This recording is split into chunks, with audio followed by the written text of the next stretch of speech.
Here we have the Pythagorean theorem. Everybody knows it, very famous theorem. But how did anybody think of this theorem in the first place?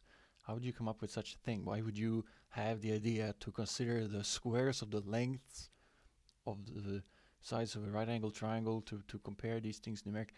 Why would anybody do that? It seems difficult to imagine precisely the context that would have called for such an investigation.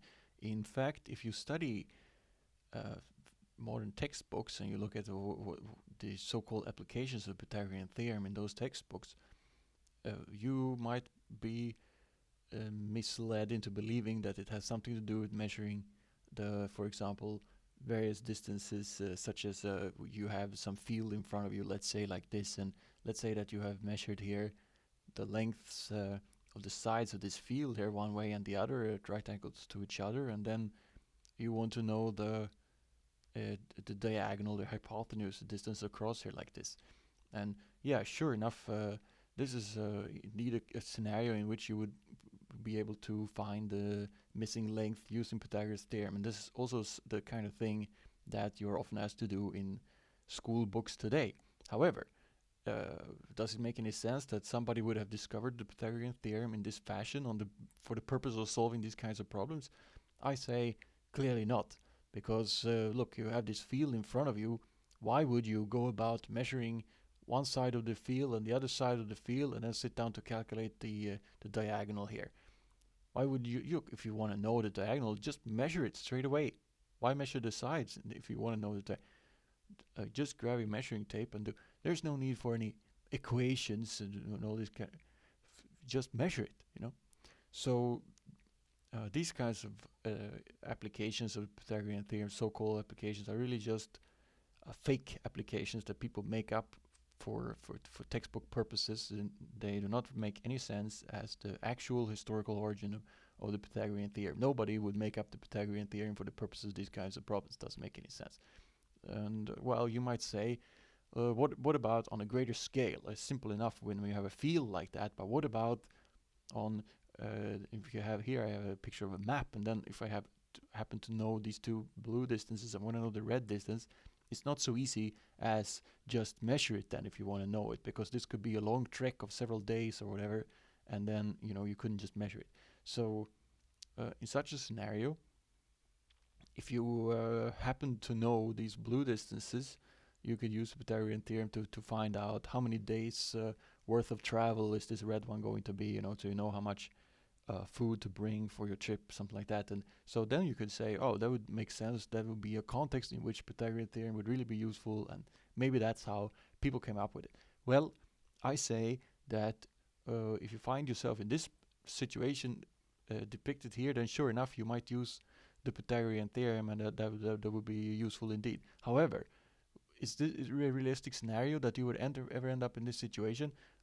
That I would say no, it's not realistic, because consider what you need to know. So you are moving in an area of vicinity. Maybe you are traveling for purposes of trade or whatever, and then you know a couple of different cities in your vicinity, and you know the distances between these cities. You know it's a 2-day ride to go there, and a 3 for in that direction, and these kinds of things. And then you want to know one of these distances that you have not traveled. So these blue ones are the ones you usually go, and now you want to go to the red one there. Well, yeah, that could certainly happen, and indeed. So that's a very plausible scenario, that you would know the distances between various points, and you would want to know the distance between these places which along a different route than the ones you traveled before. But however, what's not realistic is the right angle sitting in this problem. The fact that you happen to know a couple of these cities that you usually travel to, and you know the distances to the various standard locations, that two of those lengths happen to be at exactly 90-degree angle one to the other, because that's essential. Of course, if you don't have the 90-degree angle, you can't do Pythagorean theorem. So you're completely at a loss here in this to compute this length. So really, I say this scenario also does not make any sense as explaining the historical origin of Pythagorean theorem, because it's just exceedingly unlikely that anybody would just by accident happen to know two lengths standing perpendicularly on each other and then wanting to know the diagonal length across. It's just not a realistic problem situation that could ever arise. So I rule out that also as a potential. Another typical thing you see in modern textbook are ladder problems. You have these ladders. So the ladder is so and so long, and it can, if I put it with such and such an incline here, can I, reach what height can I reach? Or maybe it's necessary for the firemen to save somebody if burning buildings. Well, I say that this also is a rather unrealistic, fake problem. Another one of these fake ones that people just make up for textbook purposes. If you really were in a situation like this, you had a certain ladder and you wanted to know if it's going to reach a certain height. Look, wouldn't you just try it out? Just get your ladder, put it against the wall, and see. Oh, okay, it didn't reach. All right, I'll just go get a longer ladder then. Something like. Why would you use the Pythagorean Theorem, sit around and calculate and make these measurements? And certainly not in the context of a fire. Why would you even know the exact height of the anyway? So all these so for these purposes of these kinds of problems, they're all pretty fake, because just try it then. Just try it with your ladder and see if it reaches the height, instead of calculating it with an equation. It doesn't make a lot of sense that would ever be of any use in any practical situation, where real people would just try it out and see if it worked. So now I have ruled out these possible motivations for studying the Pythagorean theorem historically. So a lot of the problems that we nowadays see in textbook are just fake. What then could be an actual line of reasoning that would lead us to Pythagorean theorem, an actual problem that might motivate it? I'm going to suggest two possibilities. First, I'm going to argue on the basis of this geometrical figure here, which is I'm going to argue that you can arrive at the Pythagorean theorem starting with this kind of forming these kinds of patterns just for fun. This really arises not out of a practical need in this hypothesis, but rather as a kind of byproduct of just geometrical playing around. So certainly, in the manner that we have studied previously, geometrical constructions have always been a fundamental aspect of geometry, namely that it started even with making constructions with a piece of string. It seems that would be the historical origins of geometry. So making figures, constructing figures with construction tools is always a fundamental aspect. And soon people would discover also the decorative properties of geometrical patterns and start using them, making these kinds of patterns and things. So this is the kind of shape that you would soon end up with, obviously, if you're just playing around with a piece of string, making constructions, have a ruler, and just So okay, fine, you draw this shape, and then you can start noticing, if you are a contemplative person, certain patterns in relationships between areas. When looking at a figure like this, you may notice that this the slanted square, the little guy, the square sitting at the making a kind of diamond in the middle here, is in fact exactly half the area of the big square containing the entire picture. See, because it has half of each of the four smaller constituent quadrants here, so it has precisely half of the whole thing.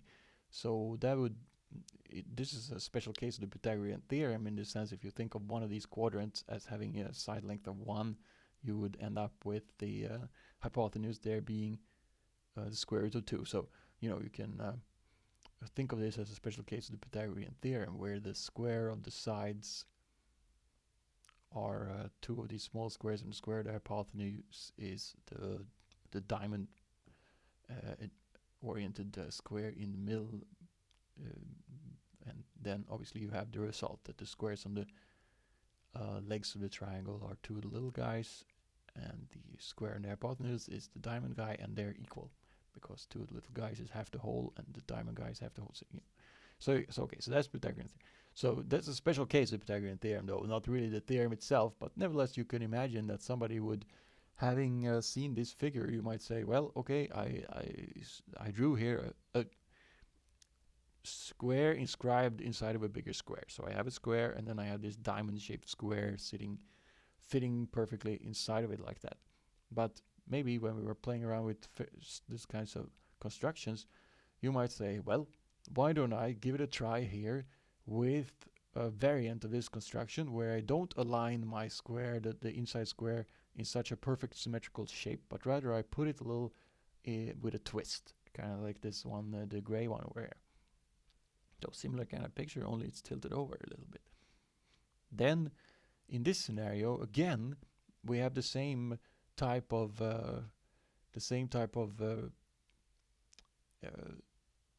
result as we had in the previous diagram, namely that the square on the two legs equals the square on the hypotenuse, which is easy to see with a bit of puzzling. Just move the white pieces around here, click them together in the fashion shown on the right, and then the leftover area, the gray area, is going to make in one case the square and the hypotenuse, in the other case the square of the two legs, and obviously they're equal, so you get Pythagorean theorem there out of this kind of playing with shapes, puzzling things around. So that's one way in which the Pythagorean theorem might have arisen from just playfulness, really, rather than a practical need. So that's one, my first hypothesis as to how it may have arisen. Here, though, we have another hypothesis of regarding the origins of the Pythagorean theorem, which is in fact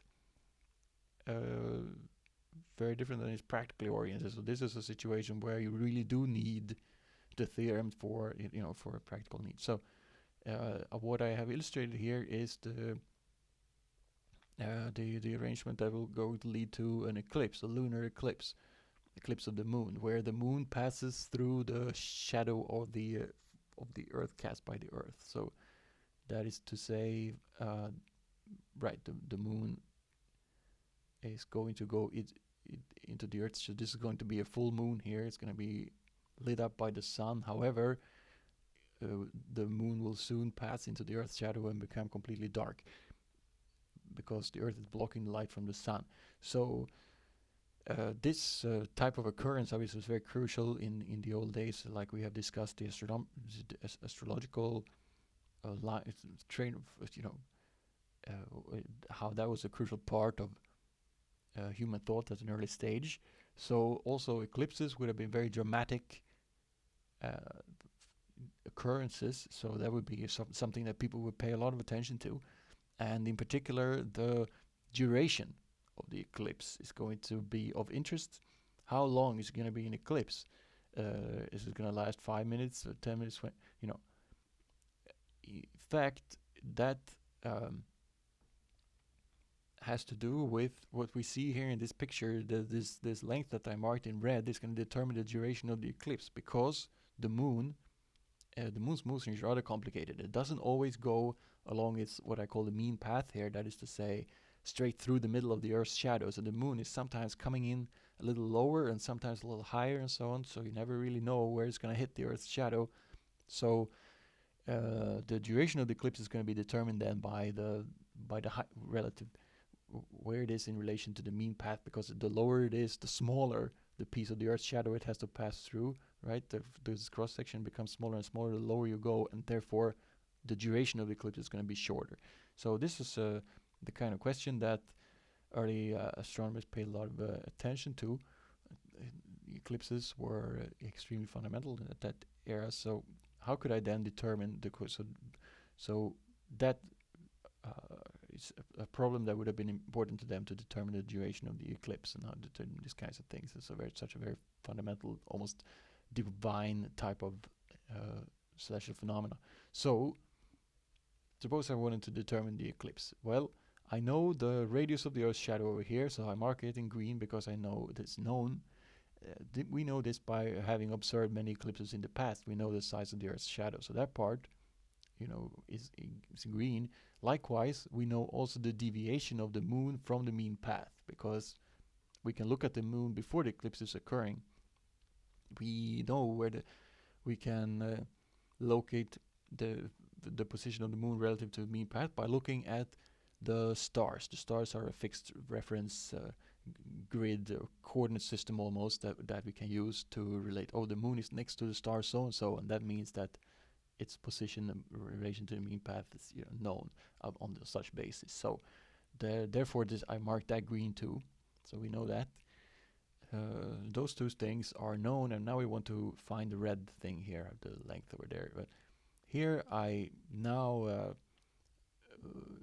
added two other known lengths, namely that for the distance between the moon and the mean path here, I can just also place it at the center of the Earth's shadow. So that distance there from the center of the Earth's shadow to the red line, that's obviously also known, is the same as the green one that I already had. Likewise, this the diagonal green line over there is also known because it's the same radius. The Earth's shadow is a circle, so the radius that we just said, we know the radius, so we know in particular also the radius that is the one with the same endpoint as the red line. So those things are obviously known. And now you see how it is in fact the Pythagorean theorem type of scenario, because now you do have a right angle triangle over here with the two green sides or two known sides, and then the red one that we want to know is the last side, or half of the red is the last side there in the triangle that we want to know. So this would be a scenario if you want to know the duration of the eclipse. That is indeed a scenario in which you would need to the Pythagorean theorem. So you could imagine that this would suggest this would be a motivation for people to start thinking about the relation between side lengths of right angle triangles and the context in which they might discover the Pythagorean theorem. So that's a possible hypothesis. It's also a hypothesis that suggests also the need for actually discovering the Pythagorean theorem as a theorem with the proof and such. So maybe it could have to do with the origins of deductive mathematics itself, in that sense that you have to really because in this scenario, unlike the scenario with the fields or the ladders and all these kinds of things, you can't actually measure these things. Obviously there are celestial distances in the heavens, so we cannot use measuring tape to determine these things. So that's why it is a situation that calls for this. The necessity of abstract reasoning is brought forth by that property. So it's necessary to apply abstract reasoning to this scenario. It is necessary to use perhaps deductive reasoning to arrive at the Pythagorean theorem, because we wouldn't have, unlike for a field where you can just measure a bunch of triangles and start noticing patterns, like, wait a minute, isn't it always the case that the hypotenuse is related to the legs in such and such a way?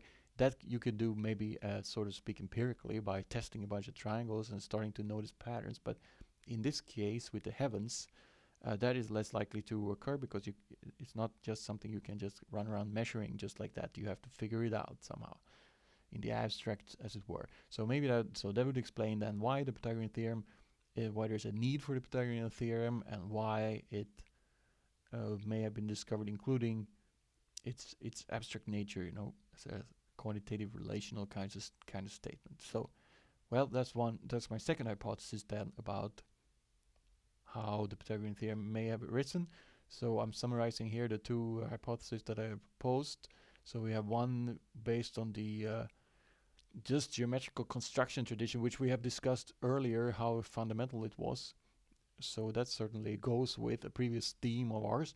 Likewise, the second proof goes with another theme of ours, the astrological theme that we have also emphasized. So we see how these perspectives that we have stressed previously are also quite fruitful for, you can see how central mathematical ideas might arise out of those two traditions that we have already studied in some depth over there. So, well, that's certainly very interesting and suggestive.